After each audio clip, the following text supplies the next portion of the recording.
प्रिय बहनों, हिंदी के श्रेष्ठ कवि तुलसीदास जी ने अपनी रामायण की भूमिका में लिखा है,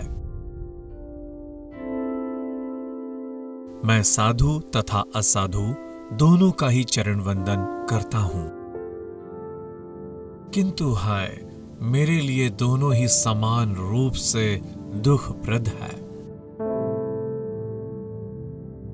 असाधु व्यक्ति मेरे समीप आते ही मुझे दारुण दुख देते हैं और साधु व्यक्ति जब मुझे छोड़ जाते हैं तब वे अपने साथ ही मेरे प्राणों को हर ले जाते हैं।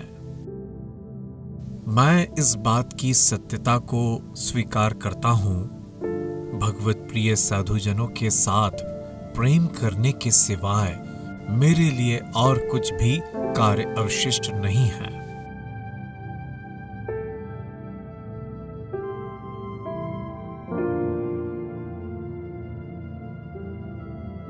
उनका विरह मेरे लिए मृत्यु के समान वेदनादायक है, किंतु ये सब अनिवार्य है।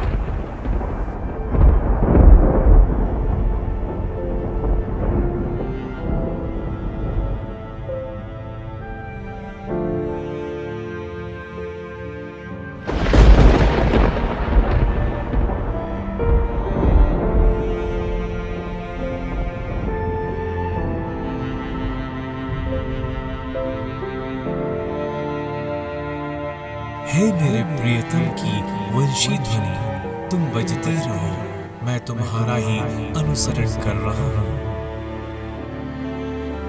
महत्स्भाव, हे महत्स्भाव मधुर प्रकृति, सहृदय पवित्र आत्माओं, तुमसे वियुक्त होकर मुझे जो कष्ट हो रहा है, यातनाएं मिल रही हैं,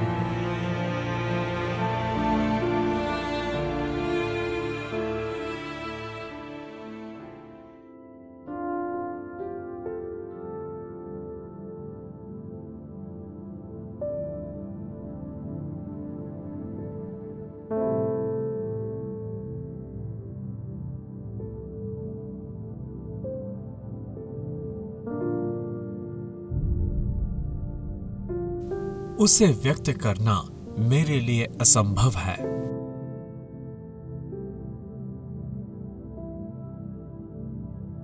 हाय यदि मैं स्टोइक दार्शनिकों की तरह सुख दुखों में निर्विकार रह सकता। आशा है तुम लोग सुंदर ग्रामीण दृश्यों का आनंद ले रही होंगी।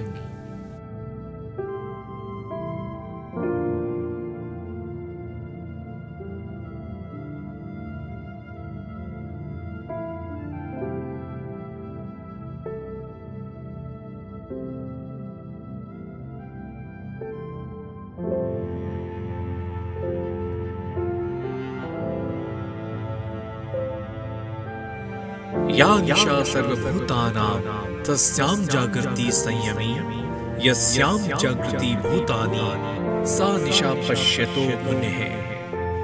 गीता में कहा है, समस्त प्राणियों के लिए जो रात्रि है, संयमी पुरुष उसमें जागते रहते हैं, और जब प्राणी समूह जागते रहते हैं, आत्मज्ञानी मुनि के लिए तब वह रात्रि रूप है।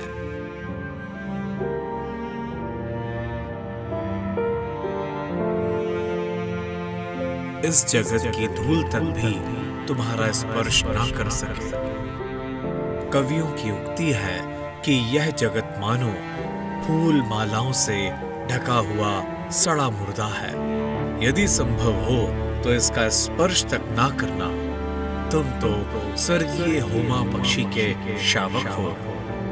इन मलिन पंकिल पलवल स्वरूप जगत को अपने पांवों से छूने के पहले ही तुम पुनः आकाश की ओर उड़ जाते हो।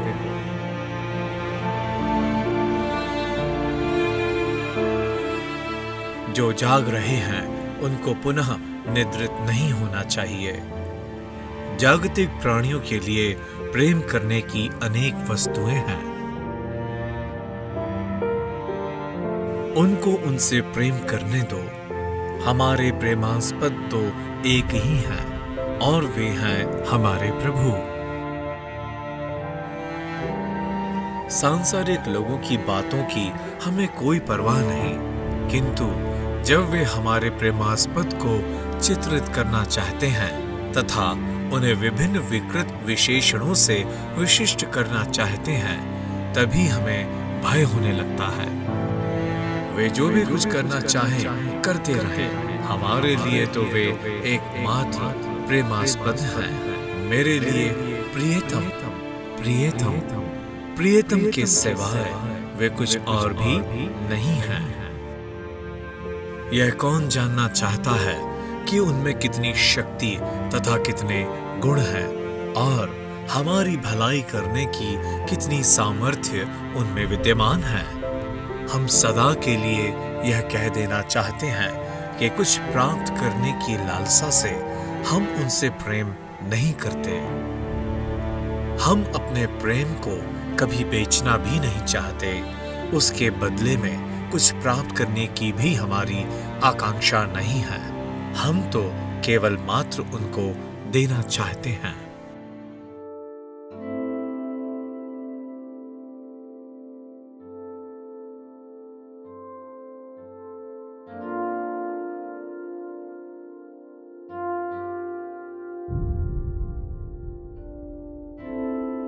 हे दार्शनिक, क्या तुम हमसे उनके स्वरूप की, उनके ऐश्वर्य तथा गुण की बातें कहना चाहते हो?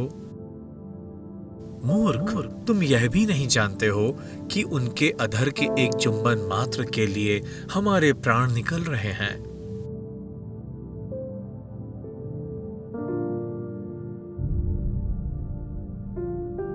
तुम अपने उन व्यर्थ की वस्तुओं को बांधकर अपने घर ले जाओ और मेरे प्रियतम का एक चुंबन भेज दो।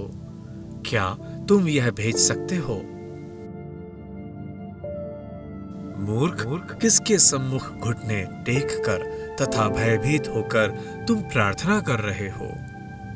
मैं अपने गले के हार की जंजीर की तरह उनके गले में डालकर उसमें एक धागा बांधकर उनको अपने साथ लिवा ले जा रहा हूं।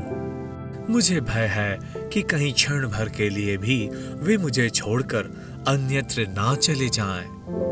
वह हार प्रेम का हार है और वह धागा घनीभूत प्रेम का भावरूप अपूर्व धागा है।